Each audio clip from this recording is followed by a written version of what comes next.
What is real? How do you define real? You can't jump into cash. Cash is trash. What do? You get out.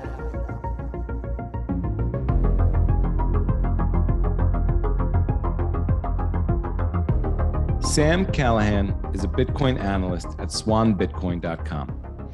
He's been dropping some fire threads from behind enemy lines, studying, analyzing, and explaining global organizations like the IMF, the World Bank, and the Bank of International Settlements, or the BIZ, on Twitter. And I thought it'd be great to get to know Sam a bit more about what he's found, again, from behind enemy lines, and a little bit about what he's been up to at Swan. Sam Callahan, welcome to the Bitcoin Matrix. How are you? Good, Cedric. Happy to be here. Yeah.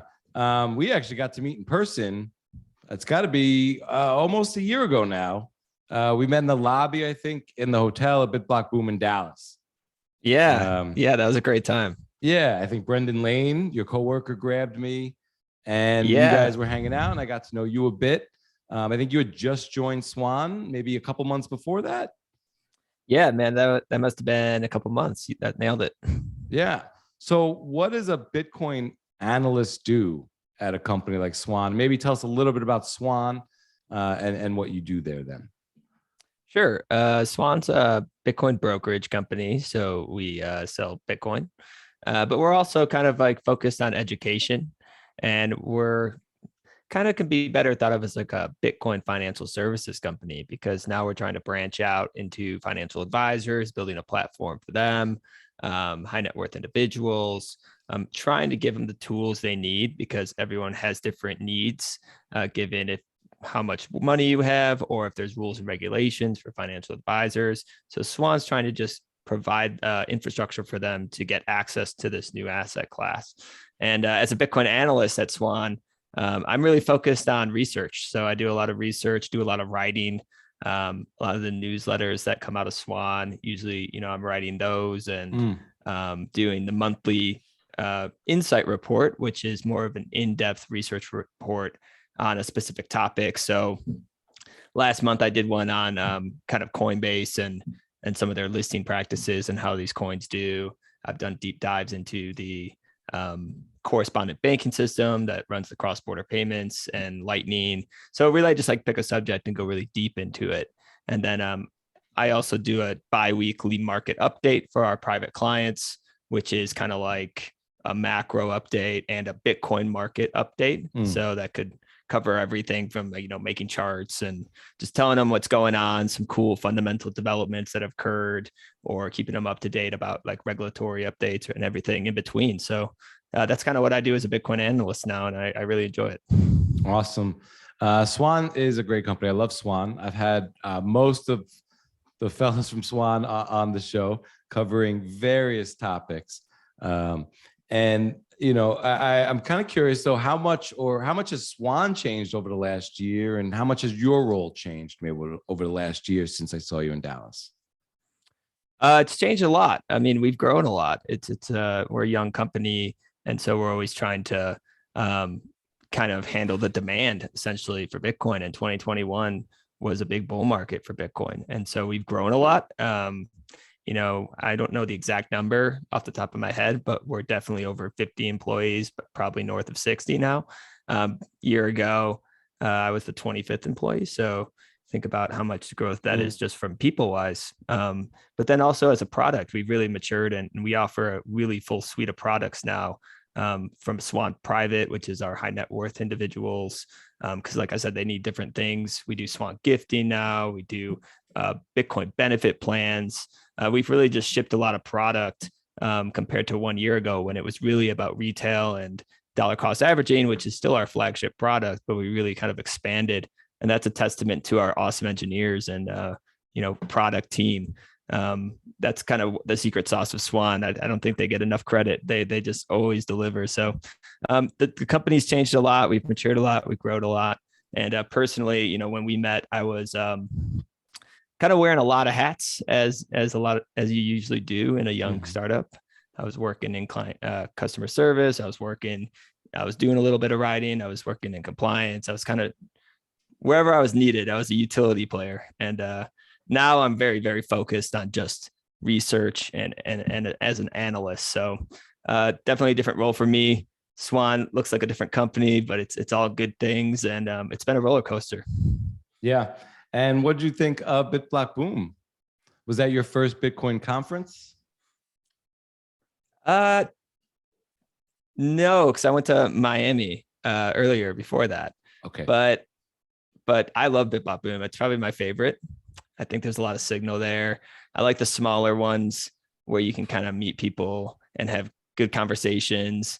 And the BitBlock Boom one last year was just special, man. Like that hotel lobby, everyone was just hanging out. The bar was there. I think each night we were out pretty late, but the conversations were just so good. You know, I had to stay up for them. So I can't wait for BitBlock Boom next year. I think it's in August or this year, right? So yeah, I'm going there, and it's gonna be awesome. fun. Yeah. I think so. I think I'm on the same schedule as you. This will be my fourth Bitcoin conference, but my second time at BitBlock Boom and twice in Miami. BitBlock Boom is definitely my favorite as well, just in terms of it's just a lot more honed, focused, and intimate. And I like how you get to see a lot of the same people continuously over a few days and really kind of build a rapport. And and Gary just runs a fantastic conference. He does a great job. I mean, it's just very really smooth and it's good times, good events. Everyone just has a blast. So highly recommend it if somebody's thinking about buying a ticket. Yep. And so I'd love to turn to the Bank of International Settlements. These guys seem like the biggest boys at the table. But there's not a lot, they're not thrown around every day in everyday conversation. So it's kind of an enigma to a lot of people, including myself. So what is the Bank of International Settlements and how do we even frame it up? Like, what do they do and when did they start doing it? Yeah. So they're actually one of the oldest, what I would call international financial institution. So they've been doing it for a long time, since 1930. So who are the Bank of International Settlements? I think the best way to think about them is a bank for central banks. So just think about any kind of commercial bank, like a Wells Fargo or a Chase, and think about the services they just provide an individual. And the Bank of International Settlements basically does that for central banks. And so it makes its money from fees and commissions that it charges central banks for its services. It does things like gold swaps. It does short-term loans, like liquidity for the central banks, and provides like a full suite of investments and opportunities that they can invest in. It's also a bank itself. So they try to get their own risk-adjusted returns based off their profits. But so they're just kind of at the top of this heap. Now, at the same time, they've also kind of morphed into what I would call like an elite event planner. So they hold seminars and they have various committees and conferences for these central bankers in their headquarters in Switzerland. And so their headquarters can be thought of like a clubhouse for central bankers to discuss important topics with confidence that no one's going to ask hard questions. There's no reporters there. There's no pesky politicians there. These central bankers can let their guard down and start being honest with each other about the challenges that the global financial system faces. And so they're also this event planner. And probably their most integral role today is their research firm for these central banks. So they have the world's largest restricted database of banking information. So they have all this mainframe computers that sweep up the data about the flows of transnational finance. And so they collect statistics on international banking activity and computerize its data repository. You know, it pays them handsome dividends right now for that data. If you just think about how valuable data is nowadays. Well, the Bank of International Settlements has the most financial data in the world. So they sell it to these central banks.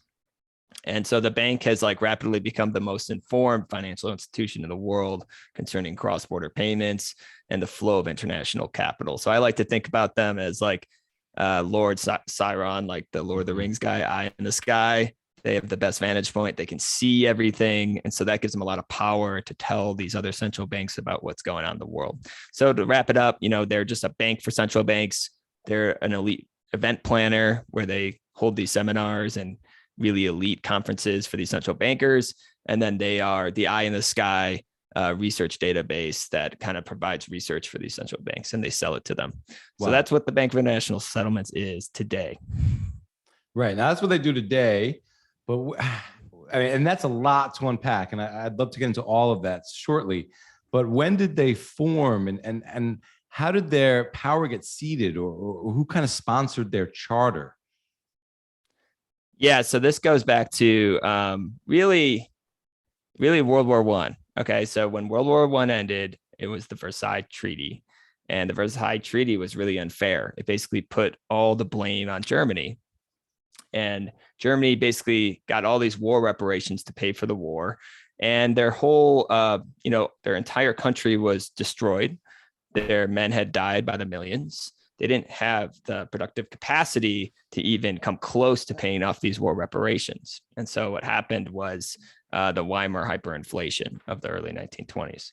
And coming out of that, they basically couldn't pay off their war reparations anymore. And it became really a messy situation where, France wanted its money, Great Britain wanted its money, and America, they kind of stepped in and be like, we got to help Germany because Germany is kind of integral to the global economy itself. And so basically they thought it was a good idea. They got together at something called the Hague Convention. And out of that Hague Convention, created a national neutral bank to basically facilitate these war reparations. And so they wanted a neutral party.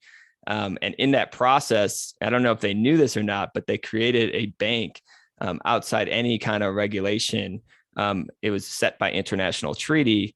And so there was basically complete legal immunity completely. And it still exists to this day the same way, which is why, nobody can really enforce anything on the Bank of International Settlements. There's nobody above them, because way back in 1930 at this Hague Convention, they incorporated this international bank under international treaty to really help with these war reparations. So that's kind of how they started. And I'll kind of leave it at that for now. But where are they incorporated? Or where Basel, Switzerland. So, and what is their relationship with Switzerland then? So the thing about it is, there's nothing that Switzerland can do with the Bank of International Settlements, and that's kind of the crazy part, because they basically can't go into the business premises. They can't seize any of their assets. When people who work for the Bank of International Settlements come there, they're treated basically like a UN diplomat. So they have complete legal immunity. And so really, they don't pay taxes. They don't pay income taxes. They're kind of in Switzerland, but Switzerland itself can't do anything when it comes to the biz. And it's because they're protected under international treaty, like I mentioned before. So that kind of protects them from everything. Right. It seems like a couple of things here. I'm kind of curious whether you think this was a power grab or a power vacuum, and they didn't realize how much power they were giving to this neutral organization, and whether they stumbled upon reparations as sort of extortion. Well, that's a good question, because I think it's a little bit of both. I think there was a couple guys who were really pushing for this neutral bank, and it's the same people that really were considered the lords of finance. There's a book called The Lords of Finance that looks at the history of central banking, right? And one of their names is Montague Norman, who is the Bank of England guy. The other guy, I always butcher his name. He's German, starts with an S. But those two were really pushing the plan of the Bank of International Settlements. And I think they knew exactly what they were doing. I think they wanted a neutral bank because they were sick of listening to all these restrictions from governments. And their big idea was, hey, we are members of high finance. We don't care about these short-term problems politically.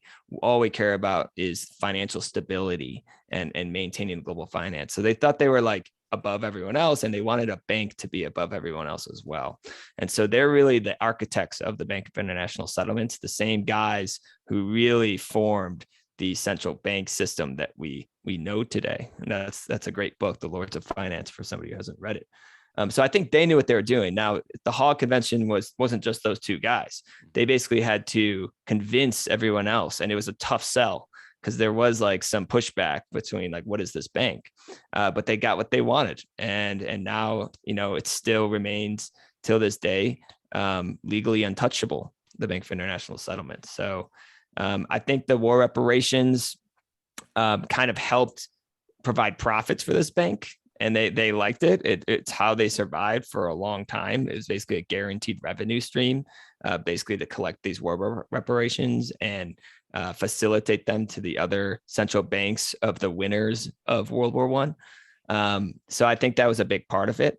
But eventually, those war reparations stopped when Hitler just said, "No, we're not going to pay these anymore. They're basically a stain on the pride of Germany." And so they just basically reneged on all their war reparations. So at that point, the biz had to kind of pivot. But that's kind of I'll leave it there. But yeah, where'd they pivot to? How'd they survive World War II if their business model was kind of shattered with Germany saying no more?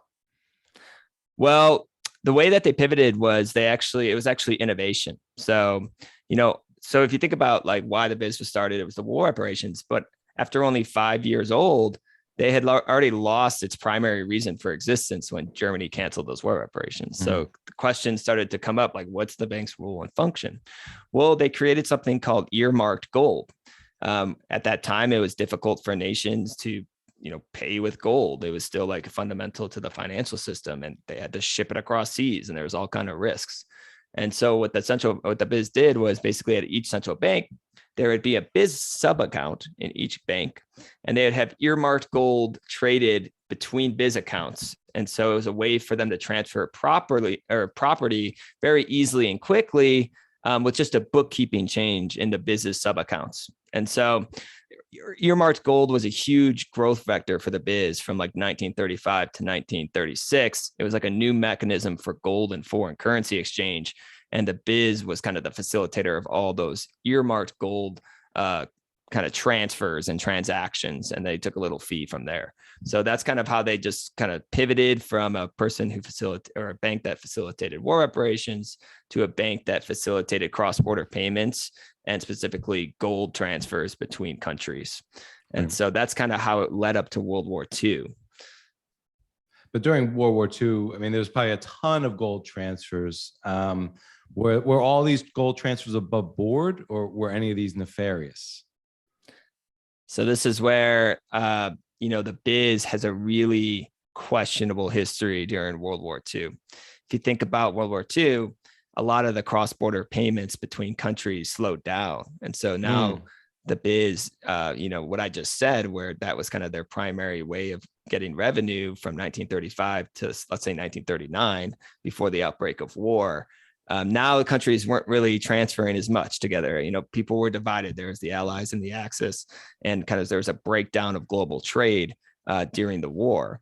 And so what the biz did to stay alive was basically they supported the Nazis. So they kind of feigned a neutral stance publicly, but in reality, they really helped the Nazis basically take the gold that they confiscate from conquered nations and kind of allow them to hold it in their Bank of International accounts, because what I just said before was each central bank in the world had a biz account. And so when the Nazis would invade, say, Czechoslovakia, they couldn't necessarily get access to that biz account.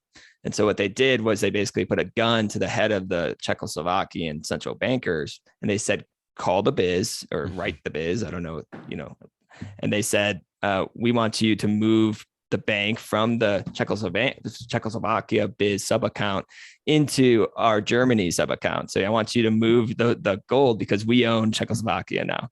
And the biz did that with the gun to their head. That's like the people of Czechoslovakia's gold. That's their nation's wealth that's built up over time. They transferred it against Czechoslovakians, well-being into Germany's biz sub account. Okay, so that's super controversial because, like I said, that's the people's money of Czechoslovakia that they just moved after the Nazis conquered it.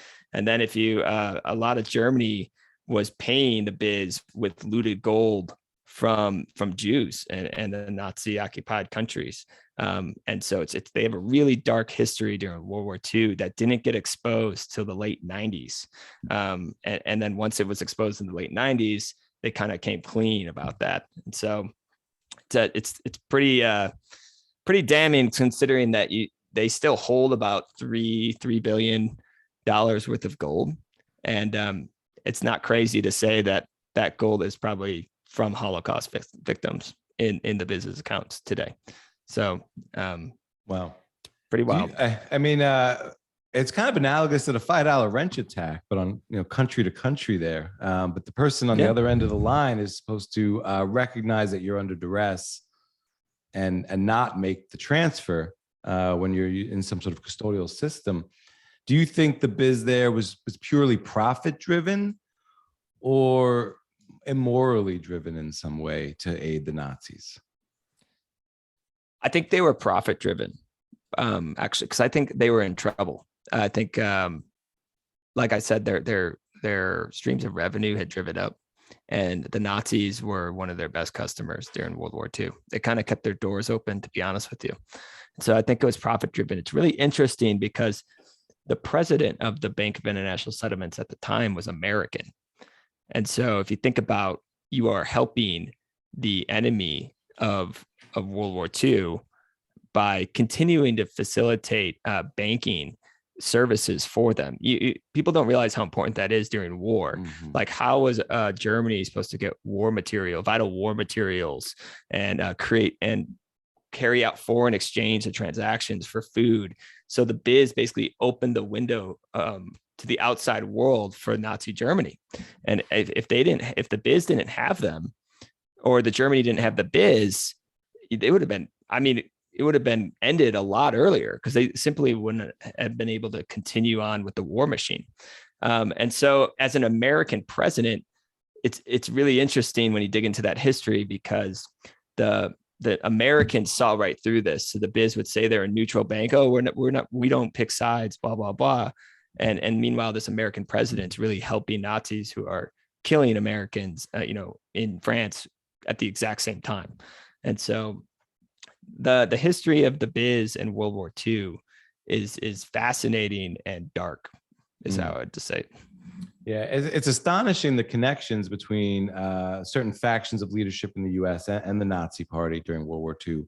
And, you think about today with how countries use economic sanctions in a way the biz was not using it then at a pivotal point economically in the war. This makes me think, what is the governance structure or within the biz, and what I'm getting at there is, do certain countries have more sort of voting rights or influence at the biz? Yeah, so not necessarily. The biz has like a managing director, who that guy's named Augustin Carstens, and everyone kind of knows that guy's, and that's voted on by a board. And the board consists of just members of high finance and central bankers. So this is, I think Christine Lagarde's on the board right now, and Ben Bernanke has been on it in the past. So it's just like the who's who of high finance, of central bankers. And it's really important to understand the Bank of International Settlements is they see themselves as above countries. Like, they think what they're doing is more important than any kind of small political issues. That's how they see it. They have a noble mission of creating financial stability and improving cross-border payments and doing all these things to provide stability. And so they really see themselves as above any kind of nation or nationality. And that's how they like promote themselves publicly as well. And that's kind of what I was mentioning with World War II, where they said like, hey, we're just a neutral bank. That's how they like people to view them. And that's why they never come up either, because they're always in the background, just kind of doing, the flows of finance and doing the research, but really they're actually much more central and important and vital than a lot of people realize. But I just don't think they like people to see themselves that way. And so the structure is they basically have a board. I believe it's like 18 of them, and they kind of swap out every now and then. And then they have a managing director who kind of runs the day to day, and that's Augustin Carstens. Got it. What kind of profits are we talking about here? Can we get a handle on this? And when I say profits too, I mean, salaries and profits. I mean, do we know what these board directors are making, both in salary and or even back end equity? And are we talking about revenue streams that are just beyond the pale? I don't know about their salaries. I don't think they're low, but I don't know specifics about that. I do know I've looked into their actual profits of the Bank of International Settlements, because since 2019, their profits are way up, because when the Fed basically laid out those liquidity lines coming out of COVID, and they're needed to move dollars more and more, it was the Bank of International Settlements who facilitated all those payments. So COVID's actually been really good to the Bank of International Settlements. I forgot the exact numbers, but it's in the billions every single year of net profit for the Bank of International Settlements. I think the 2020, 2021 net profit was 1.3 billion SDR. So that's their unit of account. That's the special drawing rights, which is issued by the IMF. But I think it's equal to like $1.1. So you can do that math. But yeah, they pull in a billions of dollars, and they go to, and then once they get the profits, there's basically 63 member banks that make up the Bank of International Settlements. And you can become a member if you become a big enough nation who's important, has a big enough GDP, big enough political influence. You become a member bank of the Bank of International Settlements. And those profits are kind of divvied up to those central banks of those, the member banks. Okay. So each nation becomes a member bank, and then the profits are given to the central banks of those nations. And we're talking about $1 billion a year, or 1.1. Like 1.2 billion was in 2020 to 2021. That was that year's profit. So part of it goes out to it as a dividend to these central banks of these member banks. And then there's 3 funds that they go into. So one's called the General Reserve Fund, one's called the Special Dividend Reserve Fund, and one's called the Free Reserve Fund. And this is where it becomes a black box, where it's like, who knows what they use those funds for. I think one of them is for like emergency needs, in case a member bank has a financial crisis, they'll be able to give them a short-term loan. I know that's where one of the funds are used, but I couldn't find information about what happens in the General Reserve Fund or the Free Reserve Fund, where these profits go. And it's really bizarre thinking about this international bank with legal immunity getting profits, right? It's just kind of a weird thing. And like, what are they doing with it? And they have no oversight whatsoever. So it's a good question. It's something that I've looked into, but it kind of hit a dead wall after I found those funds. But maybe I'll dig deeper one of these days. Yeah.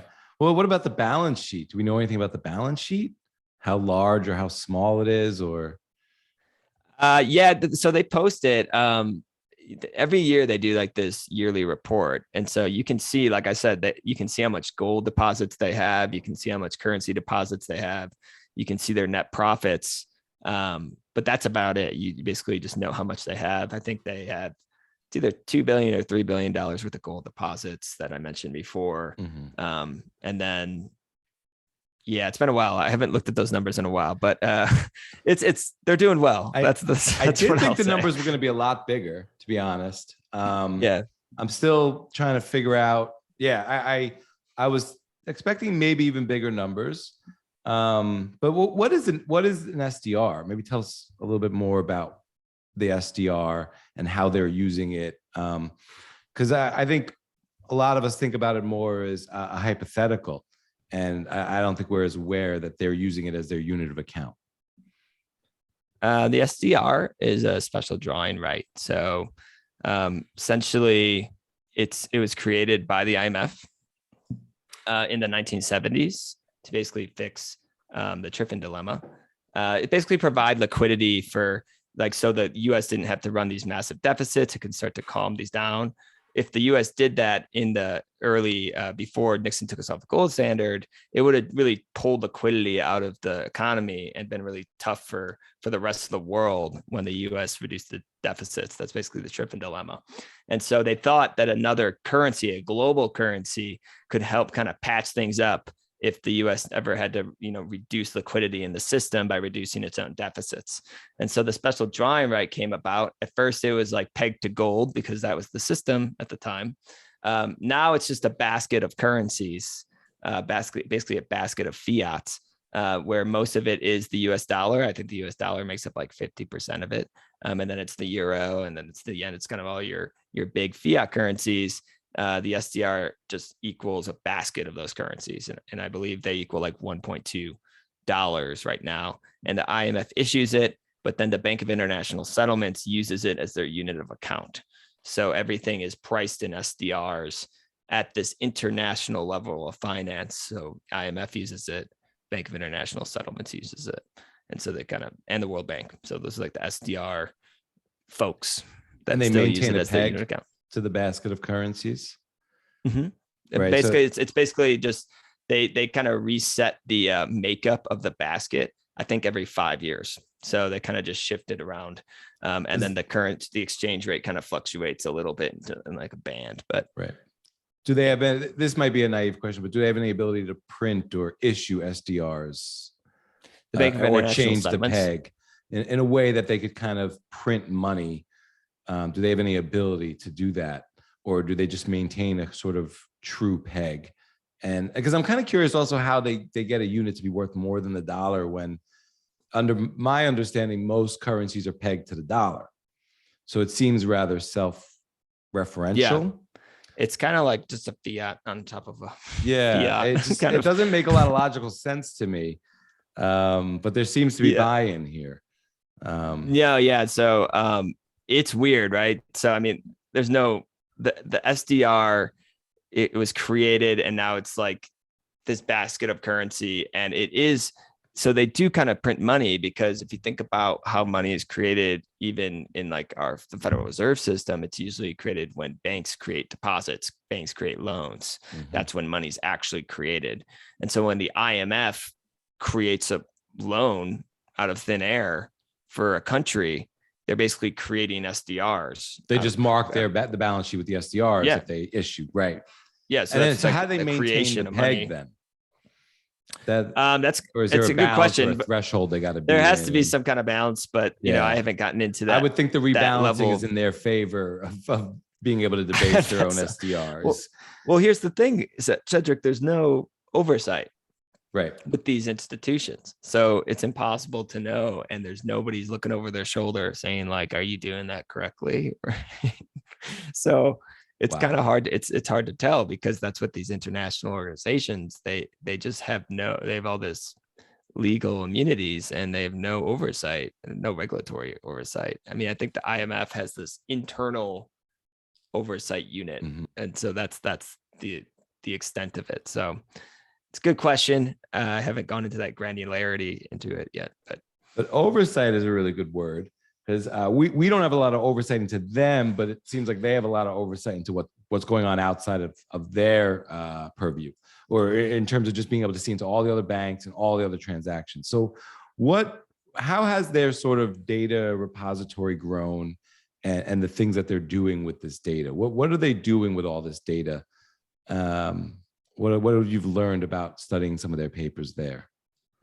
Yeah, so the data really comes from actually the IMF. So, I mean, the IMF in 1967, or 1965 to 1967, they did a 2-year study on the global financial system. They wanted to know like what was going on exactly.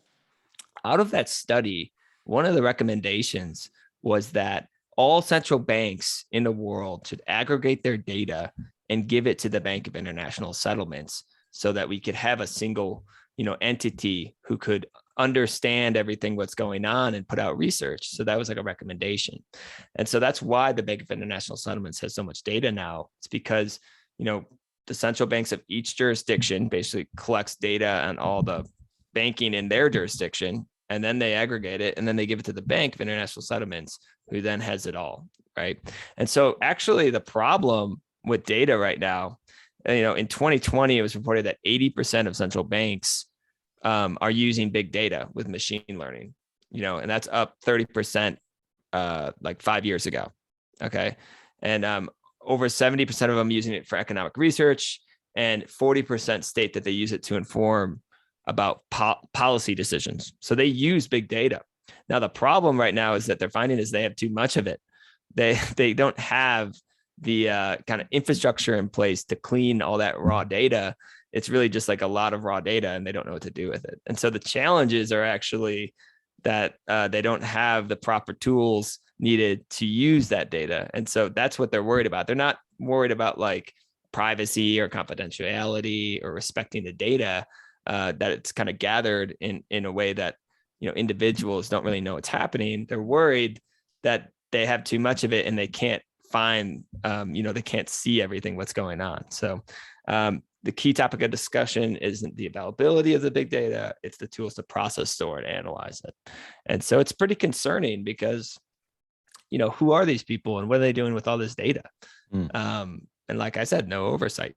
So I didn't get permission for them to collect my data. I didn't, did you? So it's an interesting dynamic, and it's trending in the way where central banks are using more big data. And that's shouldn't really be surprising given, where our world has gone, that just like big tech companies who utilize data in certain ways, that central banks would do the same. But there's really no talk around that. And that's what kind of bugged me.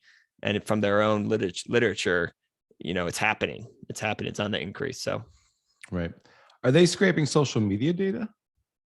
Yes, that's actually in their paper. They obtain data from newspapers, social media, really everywhere. Because like I said, like it's not. I think the Bank of International Settlements has the most data, like the most financial data out of any institution. So they scrape everything. And now they're just trying to get tools to process, store, and analyze it.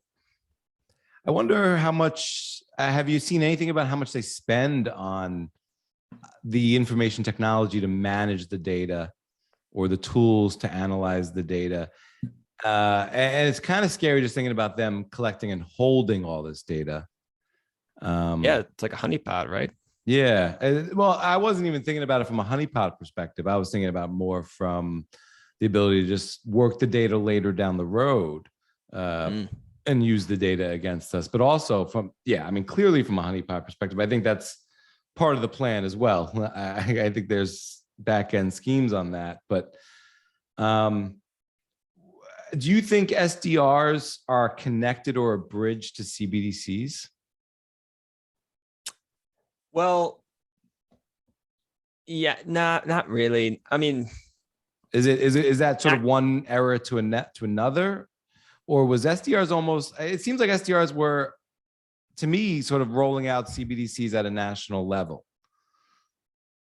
Well, it's like it's hard to see a scenario where central banks around the world would give up their privilege of printing money to a international organization to do it for them. So I don't know if it's like a precursor to a CBDC, because they're just like an unregulated organization, and I just can't see the Fed ever giving up that power to them. And it's not really what they do. So I don't really see the CDR that way. It's kind of like this just Band-Aid fix of liquidity from when things started breaking down in the Bretton Woods system that has just stayed around as the IMF has started to denominate all their loans in it. And then the IMF and World Bank became more prevalent over the last 3 decades. And the SDR is just their unit of account that they use. And it's just a basket of currency or currency backed by a basket of fiats. And so CBDC would be a little different. There's talk of central banks having their own CBDCs and then having like a uniform platform that's global where they can all kind of be fungible with one another. So it's a little different. What does that mean? So what is their vision for CBDCs? What sort of do they think they could achieve with CBDCs? And why not a different one for each country? Why this sort of global fungible platform?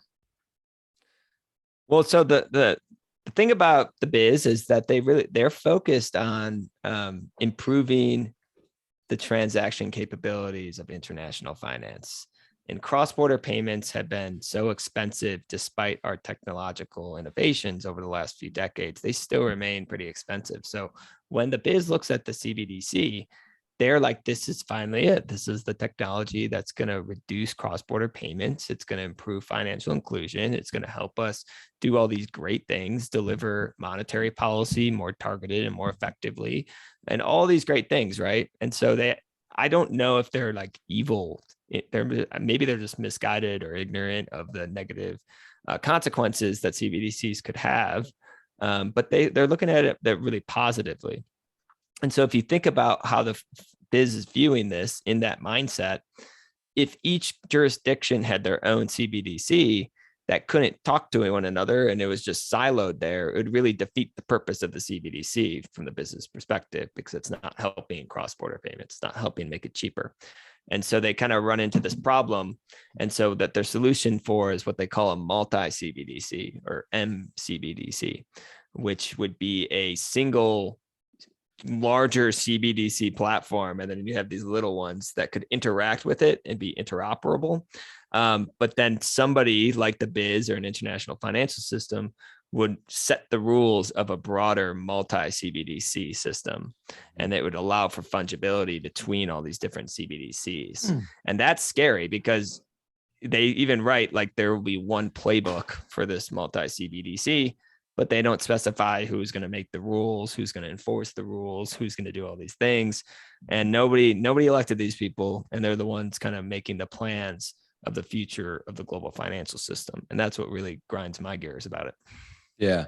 I mean, I think I'll say it for you. I'm not sure, but like in my kids' terminology, like all of this is sus. And especially based on, sort of past behavior. And when I think about World War II and what we talked about there, and I think about this organization and its sort of struggle for survival, I don't think of it as that dire, because sort of all the participants appear to be well off without the organization. They seem to be successful people in the world of finance. They're lords of finance generally before they join the organization. But even back then, it seemed like if this organization failed, most of the sponsors would have been okay.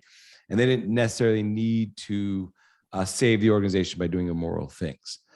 And then I look to where we are now, and I think about CBDCs, and I'm trying to glean what do they advocate for most when it comes for like over the last year in your readings, like in terms of CBDCs. Is that tied to identity? Is that why they need a global sort of platform so they can actually get back down to the user level? Yeah. So that's another whole thing, is that, CBDCs don't really work unless everyone's on like kind of a digital ID system. It's kind of like a precursor, because if you almost like eliminate cash or any kind of escape valve for a CBDC, so everyone gets on it, and then they could implement monetary policy and have that ready to go. And so that's why you kind of see like a really push in their literature for a digital ID system. And you see that really across all of these international organizations. And, the UN in their 2030 goals, digital ID system is way up there. And so, the biz kind of sees like a global digital ID system as a precursor to their CBDC system. And so they're trying to figure out how to do that while protecting user privacy. They always like have a sentence or two about it.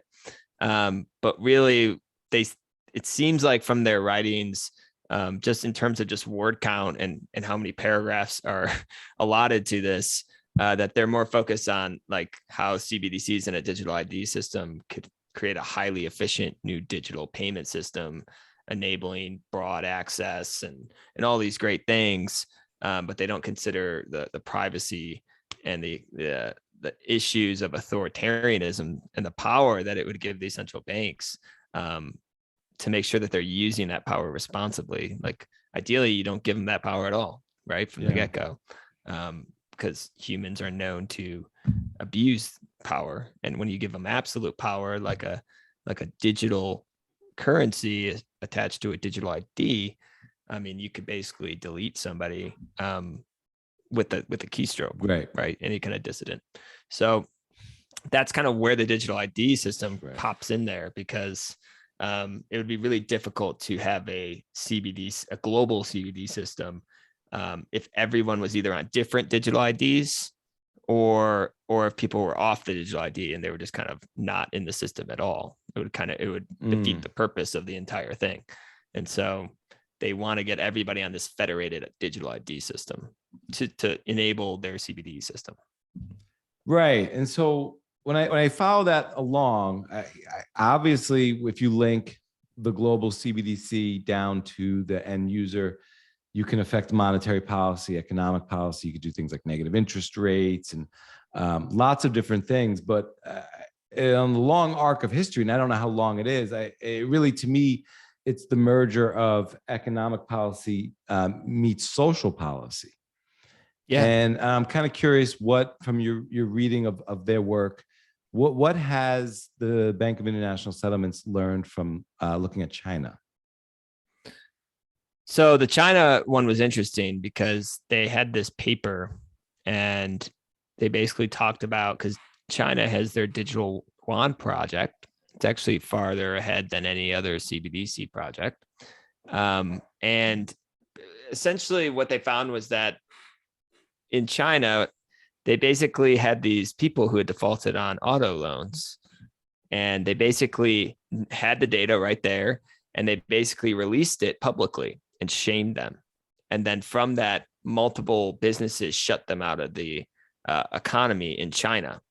And so it forced them to pay off their auto loans, or else they were completely blacklisted from all sorts of businesses and activities in society. And Biz just threw this in there. They're actually talking about Alibaba and Tencent and how the rise of tech giants might threaten, central banks' power as well. But then they just threw in this like paragraph on that, and it was so misplaced. And it was just extremely alarming to even see that in print. Like somebody thought that was a good idea to write about how essentially the People's Bank of China used their electric digital yuan program to blacklist people, essentially to force human behavior, is how they put it. So I guess they're taking notes. I don't really know why they're so focused on that. But it goes to show you what could happen there. And that's actually what there's an interviewee at the IMF. They had interviewed this author, and they'd say, like, what are some of the risks with CBDCs? And he said exactly what you said. The risk is that even in a benevolent government could use this to move economic policy to social policy. And that's the real risk. And that's with a benevolent government, because that's still a problem. Even if you think they're good, like you're using economic policy to push social narratives or social policy. And that's what the CBDC could really enable these banks to have, essentially. And that's troublesome. It's troublesome to anybody, I think. Even if you love the government, you should be very, very concerned about them having that kind of power. The example of the auto loans is such an odd example, and it makes me think that they're sitting on thousands of examples, because I don't think that's the only example you could draw from Chinese society. You'd have to have done an inept research project to only come up with that example. So it seems like they're trying to use that quirky example to highlight some sort of good, when it's really hard to pull out, I think, the moral goodness from sort of that oversight. It seems like Yelp reviews on the end user, and a horrible way to squash people. So how far along do you think China is when we talk about like what the biz is trying to do, arm in arm with maybe some other organizations around CBDCs and maybe what the end goal is with the digital yuan? I mean, it seems to me like China is already there, that they're able to affect a lot of these things in their current informational technological structure right now. I don't. And so what do you think everyone who's looking at this experiment in China, or like who likes this program, maybe the biz or the IMF, like what do you think they want to see China achieve more of? And what hasn't China, like, because it seems like China's able to affect a lot of this social policy through economic means already. It seems like they're able, with between Tencent and Alibaba, to kind of gather all this data already, at least for one country. Yeah. Or do you think there's a lot more innovation that even China is going to do? Well, China is far along, and it's partly because of their, government structure. They don't have like democracy, and they don't have to protect people's privacy or anything like that. They just do whatever they want. They just say, no, you're going to use this now. And so at the same time, they just blatantly collect all the data on their citizens, which gives them a lot of basically research to use, which it would be really hard for the Fed just to drop FedCoin and force everyone to use it and then collect all that market research to better their product of the CBDC. So that's what China can do right now. And that's what they've been doing for a while. And so it's kind of hard to tell though, because it's not like everyone's rushing out to use this thing who's not in China. I mean, it's being coerced on people. Yeah. Well, through the Belt and Road project, maybe down the road, but I'm kind of curious about the experiment in China and how far along. It seems really far along. It's farther along compared to everything else, but I think they're still working out kinks. I think they actually had it for the Olympics when it was rolling through there, but it wasn't really a big hit, like with the foreigners who came there, and you didn't really hear much about it because there was like kind of a big promotion going up into the Olympics, like we're going to have our digital yuan, or CBDC. But kind of what I was saying is like, it's coerced on the citizens of China. They're forced to do it. But the other people around the world, you'd be hard pressed to find somebody like, please give me that surveillance coin where the Chinese government can just track everything I do. Like a lot of people care about that stuff outside the border of China. And I'm sure a lot of people care about it inside the border of China, but unfortunately they're coerced into using it. Now, compared to other central banks, they're all doing this. Like 86% of global central banks are conducting research on CBDCs today. 56 have communicated that they're going to continue. You have multiple programs where actually central banks are working together in pilot projects. So this is happening. I think CBDCs are inevitable. I think they are. I think we're going to see them really start to come out probably in around like 5 years. And at that point, I just hope that people understand with enough education, what makes Bitcoin different, and like, that fork in the road of, choose the future you want. Do you want a surveillance coin where you don't have any control, or do you want, Bitcoin where nobody can control it, right? It's freedom money. So it's happening. China's the farthest along, but they're all doing it. So I think it's at this point, it's just about educating why it's a bad idea, essentially. Right. So my story, real short, is Bitcoin, shitcoins, Bitcoin. But while I was learning about that and gaining that conviction, learned about stable coins and then CBDCs. That was sort of my arc. And I think that's sort of a natural organic arc, just around, you learn about Bitcoin/crypto. I think all crypto is bullshit, but whatever. Yeah. Using that term. And then you learn about these other things like stable coins. And then I think that leads most minds to CBDCs. So my question to you though is, do you think CBDCs are a response to Bitcoin? And when I say cryptocurrency, I mean actually only Bitcoin because it's the only cryptographic currency, but is it a response to crypto, or was CBDCs kind of always maybe part of a plan and Bitcoin is just a wrench in the plan?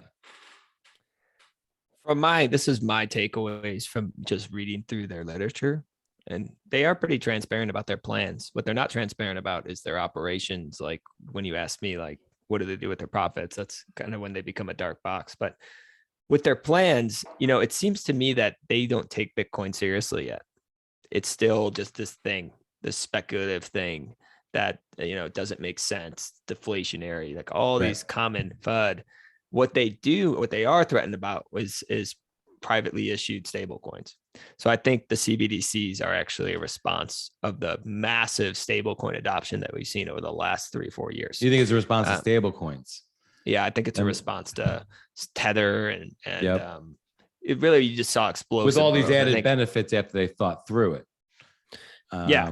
Essentially. And they're like, if we can't lose, we're not going to lose our ability to manage the money essentially, or issue the money, to these private organizations, like a Circle, like a Tether, like a Paxos. The way they lost a lot of power to the Euro-dollar market. Exactly. Yeah. And it exploded to, I think it was at like $250 billion, the global stablecoin market. And that was before Luna blew up and Terra. So it's about 200 million now, or billion. But that's what I think the response is, because when you read their literature as well, they bring up stablecoins a lot. And if you listen to the Fed and the regulations, they're worried about stable coins. They're not as worried about Bitcoin. So that's kind of how I'd answer that question. And it makes sense, right? Because you've seen like a lot of countries where stablecoin adoption has happened. It's actually where countries are desperate for dollar access. Dollarization. Dollarization, right? Yeah. So, and they don't want to lose out on all that dollarization to these private. Exactly. So it seems like, which is a good thing for Bitcoin, for me, like in my perspective, because Bitcoin's still under their radar. Like they really don't see it as a threat. Right. And we obviously, think it's the real innovation here, and it's kind of like the Trojan horse here. But they're kind of focused on stable coins. It's like that meme where there's that helicopter that blows decoys for like somebody's attacking them. They're going after these decoys, right? We're missing Bitcoin. So it's kind of a good thing, in my opinion. Yeah, well, I think it's kind of a double-edged sword in the sense that you have the Trojan horse of Bitcoin, but we still have this Trojan horse of social control through CBDCs, which I think, whether it was a reaction to stable coins or Bitcoin or just their own designs, that will be some sort of second and third order effect that I think will be latched onto. It's really just, it's hard to, especially when we think about like I think about, I'm not one for nationalism, but I think nationalism is more local than globalism. And I don't want to see, some non-sovereign global entity have complete control over global monetary policy. That is frightening. And where does the Bank of International Settlements stand on? Obviously, COVID-19 and the pandemic has been very profitable for them, but where do they stand on something like vaccines? Well, I'm interesting talking about enough, the COVID vaccine here, not other vaccines in the world. No, like interesting enough, they do a yearly macro review every year, right? It's very in depth. It's like 180 pages long. They talk about vaccines a decent amount of it, and they basically say like, they really push vaccines, and not to be like tinfoil hat too much, but when I talked about those digital IDs and how it's a precursor for their CBDCs, it seems like the vaccine was a way to get society used to the idea of having a digital ID. Before COVID-19, you didn't really see it that much. Some people had it, but like it was kind of very rare. After the pandemic now, you see a lot of it. Like I go into a bar and they're like, why don't you have that on your phone, kind of thing. And so in the business literature, they really push vaccines as a way to get us out of the pandemic. And they talk about how countries that adopted vaccines had greater economic growth, which is really kind of questionable assumptions being made in that data. It didn't look at Africa, for instance, who didn't really have any vaccine adoption. We had really low COVID rates and grew their way out of it. So you just got to ask questions. You just got to ask questions about why are they pushing the vaccine so much, and why does a financial organization like the Bank of International Settlements, what do they even have to do with vaccines? Like why, they're not like into healthcare. They're not healthcare professionals or the CDC or any of these other organizations. They're the Bank of International Settlements. They're supposed to just settle international transactions, but here they are promoting vaccines and digital IDs. And I just don't think enough people read this stuff. And I think that's part of their power, is that nobody digs into this stuff. Because if they did, there'd be a lot of questions like what we're talking about right now. Do you think they're truthful in their writings, or do you think that they're misleading? A little bit of both, to be honest. I think sometimes they're so transparent and truthful, like you say, that I have to question if this is just ignorance, not malicious in nature. Like, because they're so open about the idea of a CBDC, and they even bring up the fact that it could be really bad, but they think they're smarter to out-design all these issues that we talk about, like privacy and the potential for it to be used as a weapon against society. Essentially, they think that they're smart enough to out-design it. But they're really honest because they do think they're smart. So they say, hey, here are the problems. Here's how we're going to overcome them. It's going to be great. It's going to be awesome for everybody. And so they're kind of truthful in that way. But then there's some other things where, sometimes around, and this is kind of moving over to the IMF, but I kind of just see these organizations as similar, but they're really not truthful about some things around proof of work, about the energy consumption, about, Bitcoin specifically. It just seems like maybe they just haven't done their research, or they're just potentially just trying to slander it by pushing these falsehoods and misinformation. So there's a little bit of that. But honestly, with their research, they're actually pretty transparent, which makes me just think that they're just ignorant, essentially. It seems like in 2001 with 9/11, we sort of had more international restrictions between countries around passports and movement. Now with the vaccines, like you were saying, it's very localized. Like a bar might ask you, so it's much more normalized on the individual level, not just when you're maybe going to another country. Where do they stand maybe on cash, or is there a war on cash? Do they want to see a cashless society? Yes. So, there's been a war on cash for decades now. It started with Ken Rogoff, who's an economist. He wrote about it. There was actually a push during the pandemic about cash being dirty, because it had, the virus on it. So cash has this reputation of being dirty and used for nefarious purposes. And authorities don't like it because it's really hard to track cash.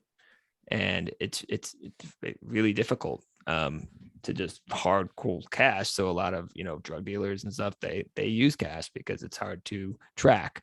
And so with the CBDC as well, like what I was saying before, is like they're trying to cut off all the escape valves. Like they were trying to block all the exits so that everyone uses the CBDC. If everyone just withdrew their money from the bank into cash and then put it under their bank or their mattress, they would have a hard time implementing their CBDC program. And so they had a paper called CBDC in a Cashless Society. That was the title of the paper. talking about how essentially if the general public didn't have access to cash, they would be able to implement monetary policy very effectively. But on the flip side of that, it would give them complete control if there was no way to get into cash. And if there was no cash at all, it would give the central banks or whoever was in charge of the CBDC complete control and able to implement any policy that they want. So that's when we talk about negative interest rates and, hey, you've eaten too much meat this month, Cedric. You're not going to do that anymore, or else we're going to cut you off. So, that's kind of how they view cash. It's an escape valve. And so there is a push to remove cash. There is proponents of that. Now, the good news is, and this is kind of something that surprised me, is that cash usage is actually on the rise, contrary to public belief, globally. So it's gone up to, I think, to 64%. It's up like 4% over the last couple of years, which is encouraging to see. It's encouraging to see cash usage not going down. Do you know what's driving that? Like anecdotally, I think it's I know it's global. So most of this is occurring like outside the US in terms of cash usage, but I'm not sure exactly what the reason is behind that. Because it was one of the surprising takeaways in my research when I saw that, because I was expecting to see cash just going down, and it had been doing that for a while, but it's actually been going up the last couple of years. And there's some good research, I think from the Block, there was a report on stablecoin usage, and that was actually one of their takeaways was that cash is actually on the increase. So that's good. That's good. I wonder what is driving it, whether it's just people holding it or using it more, or dollarization in certain economies. What is the Bank of International Settlements relationship with the Federal Reserve? Do they interact? Do they sort of communicate? Is the Bank of International Settlements part of the conversation or solution when it comes to when these entities try to solve recessions or depressions or stable? 100%. So the Bank of International Settlements, like I said, is like an event planner. So now to go back, let me go back a little bit, because the Fed and the Bank of International Settlements has a really rocky relationship historically.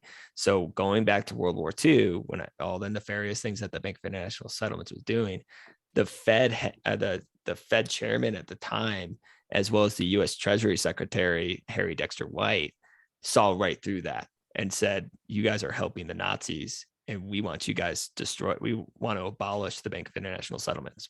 So at Bretton Woods, there was actually a big push by those two guys, the Federal Reserve guy and then Harry Dexter White, to eliminate the Bank of International Settlements. Say, we don't need you anymore. Like, you guys, we don't know why you even exist in the first place. There was a big push for it.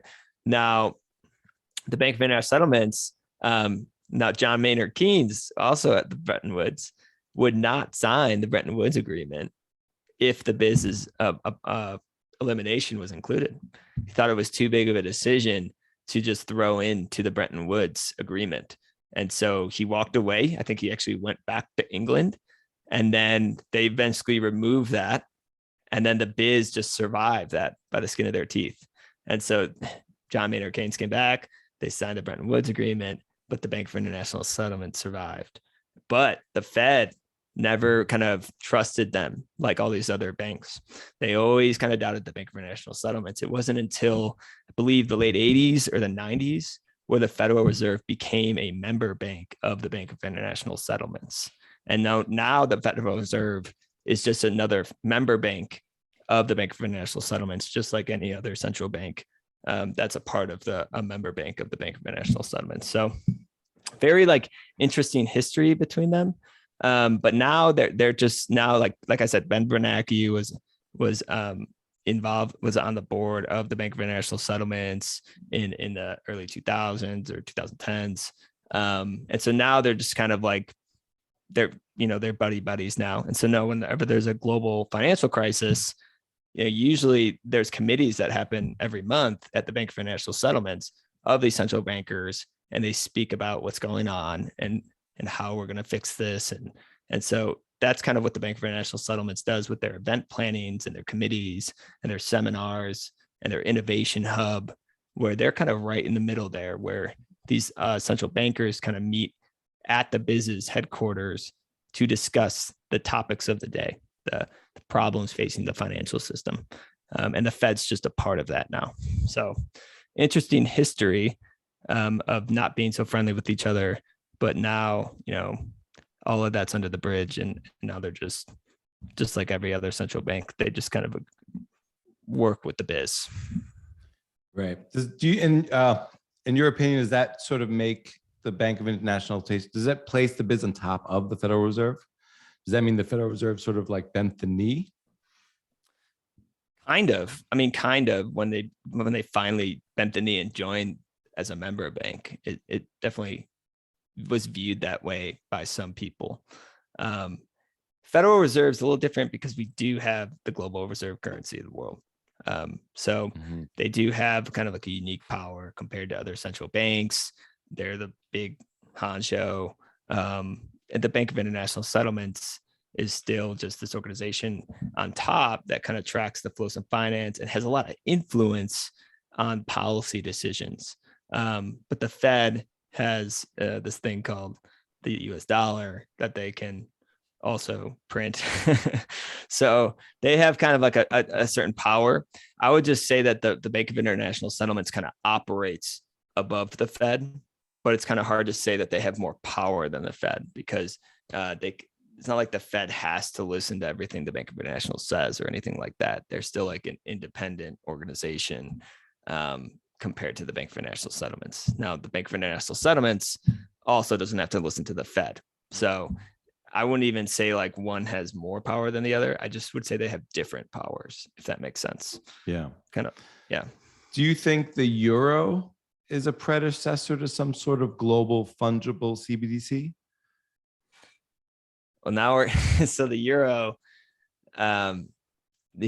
is just a mess. So that's from the European Central Bank. So this is actually a good example of how the Bank of International Settlements influences policy, because the euro is actually the brainchild of the Bank of International Settlements. 1989, they thought it was a great idea. Like, hey, we got to unite Europe and we got to have them on one currency to improve cross-border payments, right? That's always their thing. And they're like, how do we get this going? So then Bank of International Settlements comes out with all these working papers, all these literature, similar to what we're seeing with the CBDCs now.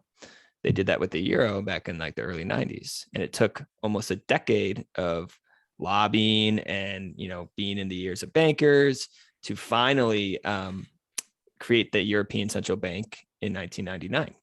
And once again, that was created under a treaty, just like the Bank of International Settlements. So the ECB has similar legal immunities as the Bank of International Settlements. So it's almost like their little kid, because it was their brainchild, and it is very, very protected, just like the Bank of International Settlements.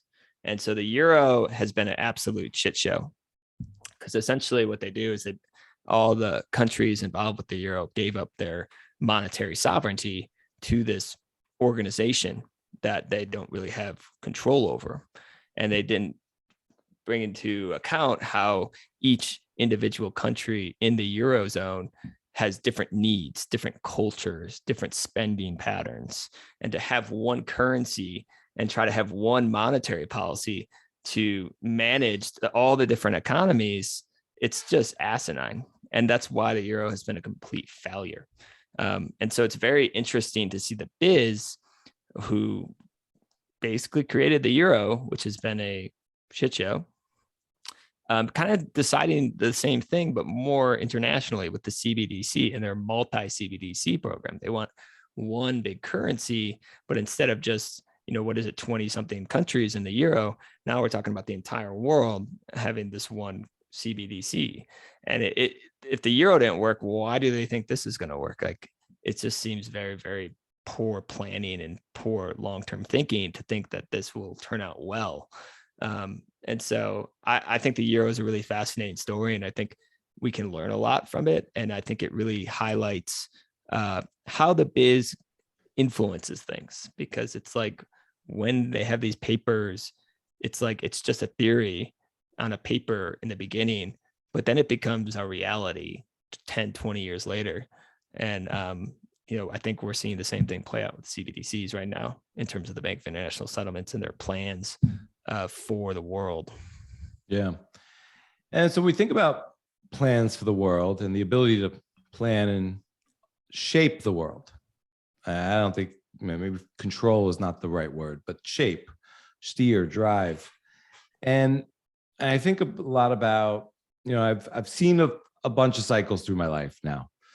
And I'll just note the last few, sort of like 2000, 2001, 2008, the great financial crisis. And I think of March 2020. And going into March 2020, I kind of thought about that as maybe some early fireworks.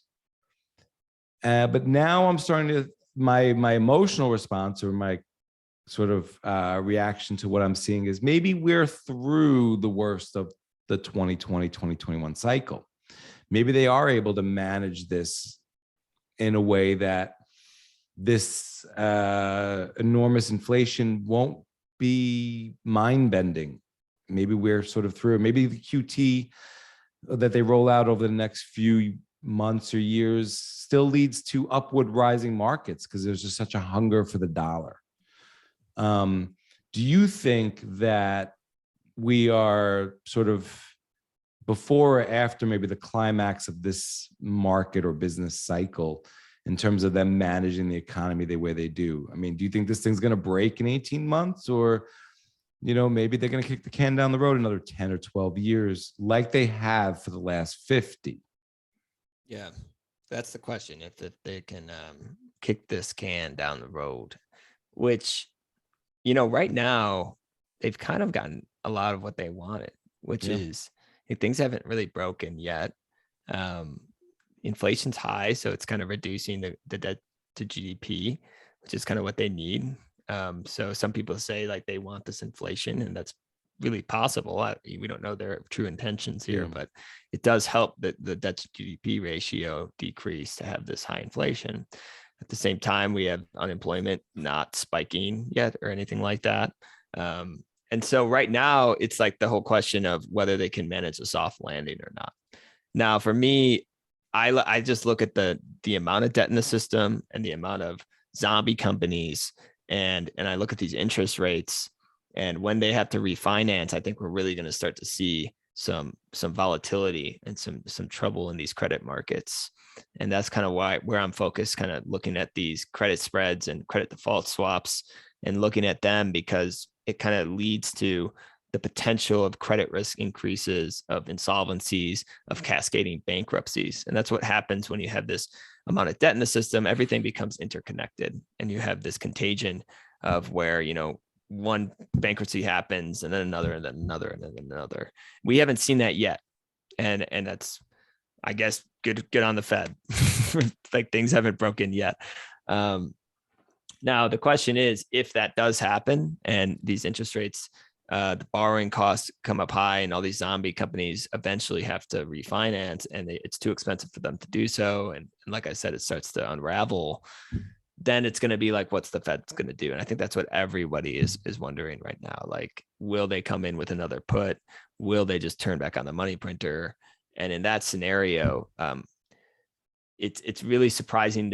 It would be surprising to see people not start to really question the credibility of these central banks and the credibility of fiat currencies in general, in my mind, because when you have maybe 10 years from the global financial crisis to the COVID crisis, and they're doing all this QE, and it's massive, it's huge, it's like magnitudes bigger than it was in global financial crisis, right? I think it was like we spent $1 trillion in a month or a couple of weeks or something in COVID, where that was more than all of global financial crisis. But if we have another one and it's so soon, it's like a year or 2 years later, and it's a massive magnitudes higher, that's when people are going to really start to wake up, I think. And then once the credibility is gone of a currency or a central bank or the issuer of that currency, that's where we can really run into some hard times.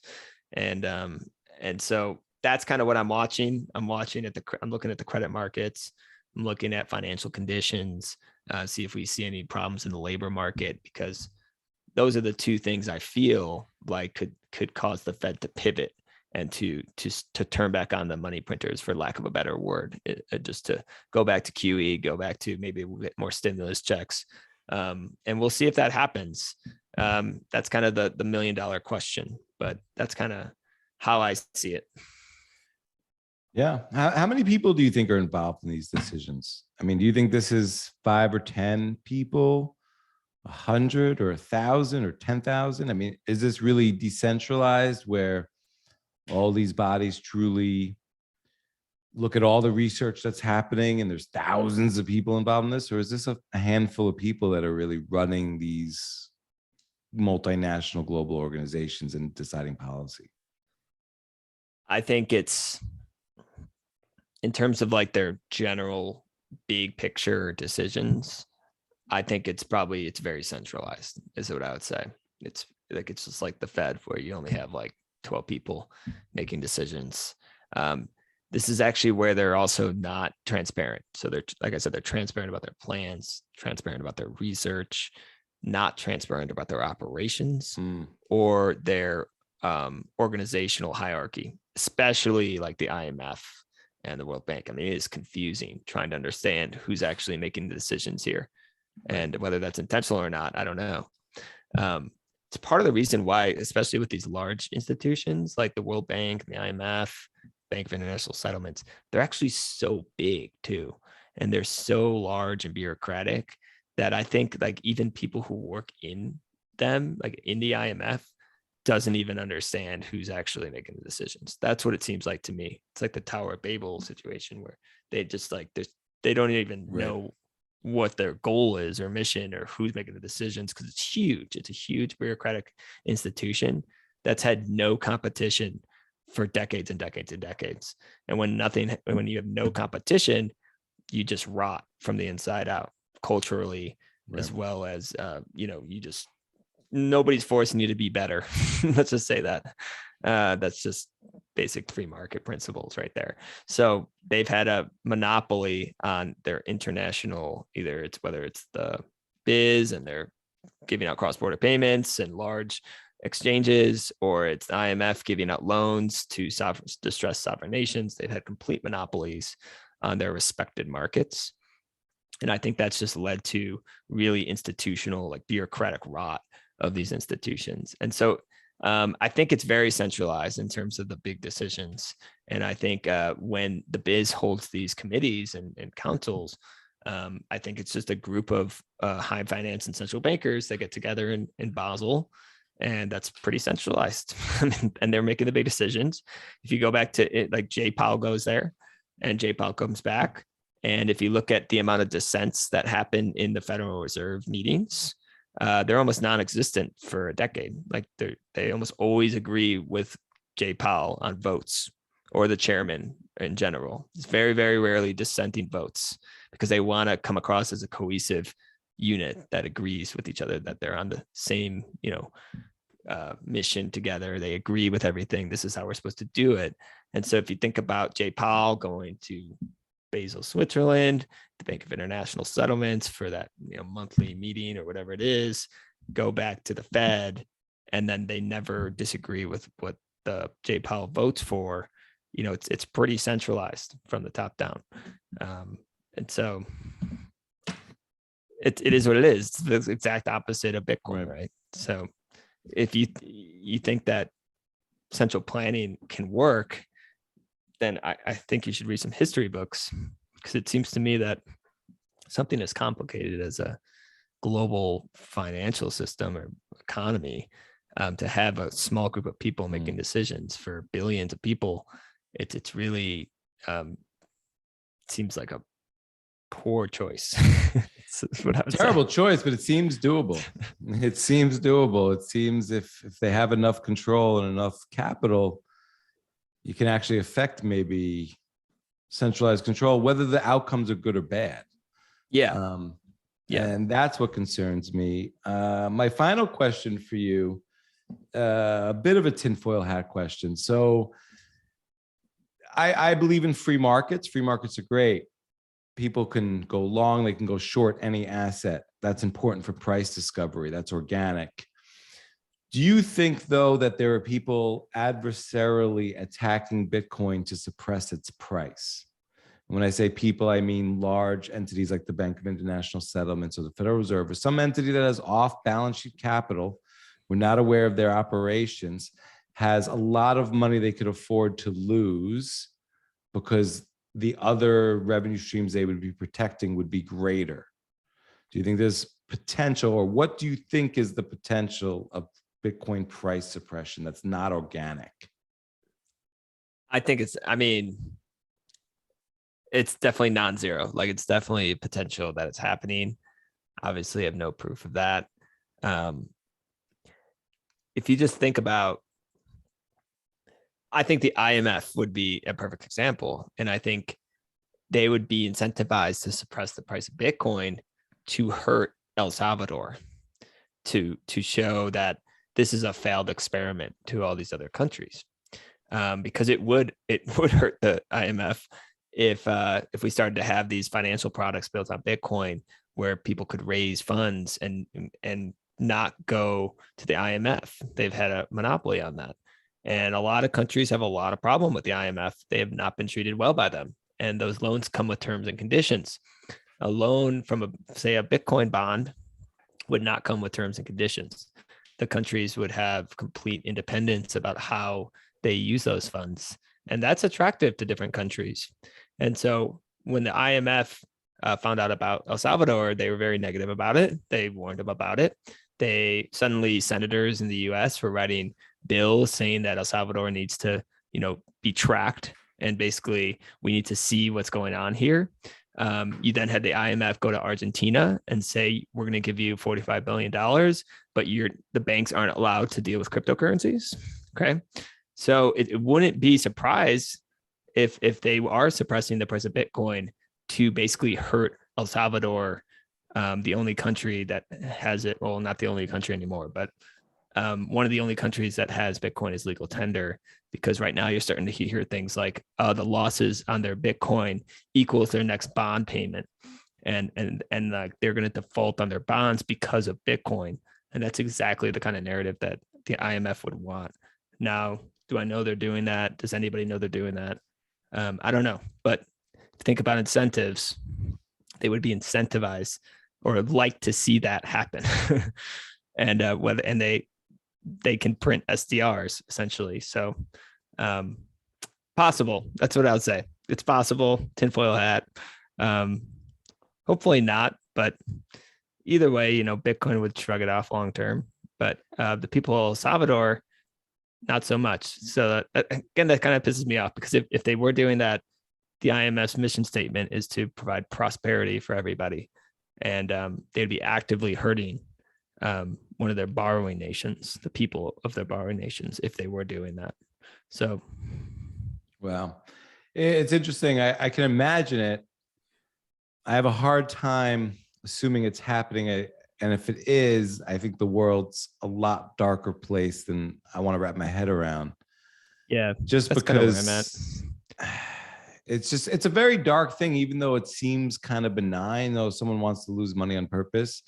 But it's a very dark thing when those people can print money or issue SDRs or things of that nature. Yeah, Larry Lepard thinks about that. He's talked about that as well. And it is a dark thing to think about, because it's almost like money really doesn't matter at all. Yeah. If they're really just like, hey, we're going to burn this. We're going to burn money to ruin your money. To ruin the other money. Yeah. Yeah. And it's a very dark thing.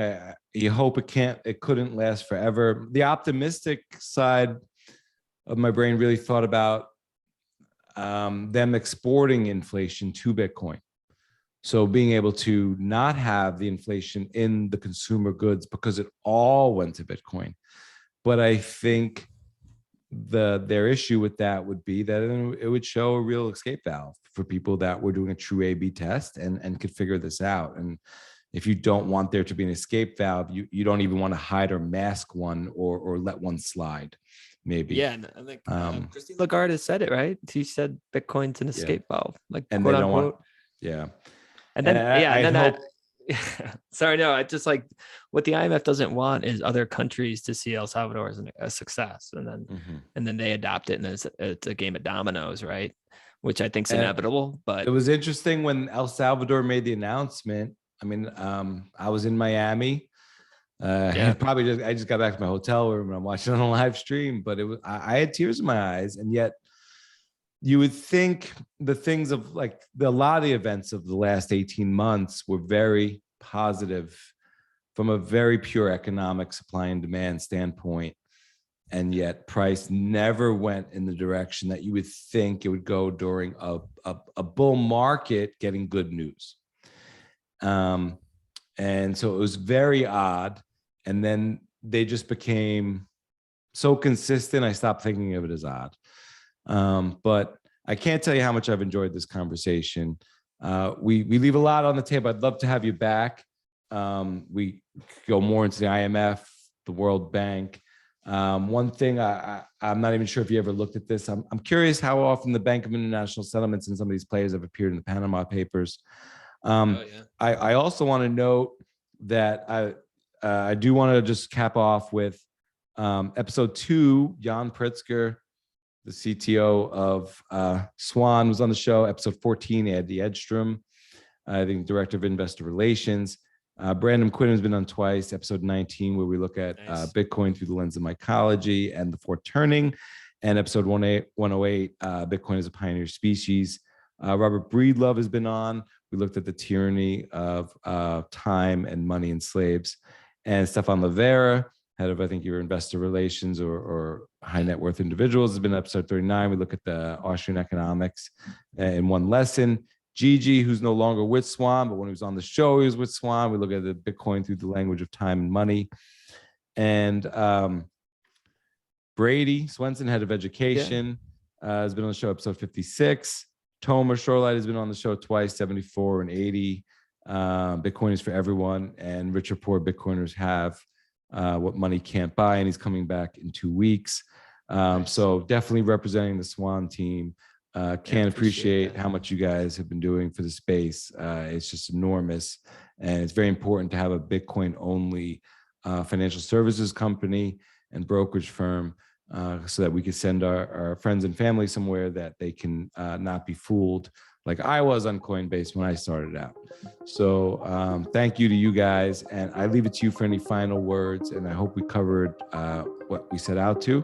And I'd love to have you back sometime, but please let know people where they can find you and your work. Yeah, first off, thanks for bringing on Swans. I'm very privileged to work with some brilliant people over there, and I love all those people that you just mentioned. So thank you for that. I would just like to say that these are complex organizations, and I would just encourage people to read the research themselves. Like, go on the websites and start reading their papers and their literature. It's really powerful to use their own words against them, and to really say like, hey, this isn't us just like saying tinfoil stuff. Like, look at their charts, look at what we're seeing here. It's right there. So if there's listeners here, go put in the work, do a little bit of research yourself. Don't trust everything that I'm saying right now. Look into the biz. There's a really great book on the biz called The Tower of Basel. If anybody wants some additional reading material, it's a really great book. So you can check that out. And just thanks for listening. I really appreciate it. Yeah, man. Thanks, bro. I've been sitting on the Lords of Finance. I'll check that out. That's a good one too. And I didn't know about the Tower of Basel. That sounds very interesting. Fascinating organizations. I can't wait till we speak again, and I hope to see you in August at BitBlock Boom. Oh, you will, brother. All right, thanks for having me on. Appreciate it. Thanks.